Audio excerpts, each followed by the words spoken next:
মুসলিম ছেলেকে বিয়ে, জীবিত অবস্থায় একমাত্র মেয়ের শ্রাদ্ধ করলেন পরিবার। প্রিয় দর্শক, আপনারা দেখছেন পিসি নিউজ বাংলা। মুসলিম ছেলেকে বিয়ে করার অপরাধে জীবিত একমাত্র মেয়ের শ্রাদ্ধ করলেন মা ও কাকারা। হিন্দু ধর্মের মেয়ে অন্য ধর্মের ছেলের সাথে পালিয়ে বিয়ে করার অপরাধে জীবিত মেয়ের শ্রাদ্ধ শান্তি করে সম্পর্ক বিচ্ছিন্ন করল পরিবারের লোকজন। ছাত্রীর নাম রিয়া বিশ্বাস, কলেজে প্রথম বর্ষের ছাত্রী। সে এলাকায় এক মুসলিম ছেলের সাথে পালিয়ে বিয়ে করেছিল। বুঝিয়ে সাজিয়ে আবার ফিরিয়ে আনে পরিবারের লোকজন। ফের আবার পালিয়ে যায় সে। এবার আর কোনো রকম সম্পর্ক রাখতে চায় না পরিবারের লোকজন পুরোহিত ডেকে নিয়ম নিষ্ঠা মেনে জীবিত মেয়ের ছবিতে মালা দিয়ে শ্রাদ্ধ শান্তির কাজ করলো কাকা। বাবা টোটন বিশ্বাস কর্মসূত্রে থাকেন দেশের বাইরে, অর্থাৎ ইসরায়েলে।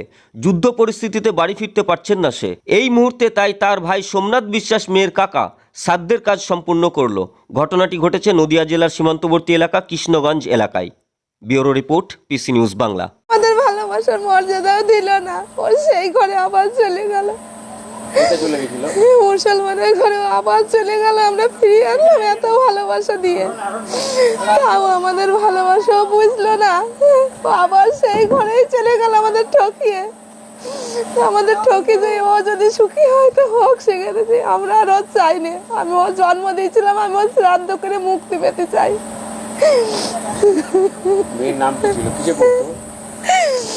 রিয়া বিশ্বাস কলেজে ফার্স্ট ইয়ারে পড়তো। কবে গেছিল? প্রথমে গিয়েছিল মাঘ মাসে, তারপর আমরা চৈত মাসে আবার ফিরিয়ে এনেছি। এনে আমাদের কাছে 3 মাস ধরে রয়েছে। এত অভিনয় আমাদের সাথে করে গেল, আমরা বুঝতেও পারিনি যে আবার চলে যাবে। কম খরচে ডিজিটাল মাধ্যমে বিজ্ঞাপন দিয়ে নিজের ব্যবসাকে বাড়িয়ে তোলো। পিসি নিউজ বাংলা পোর্টাল চ্যানেলটিকে ফলো করুন, লাইক করুন, শেয়ার করুন।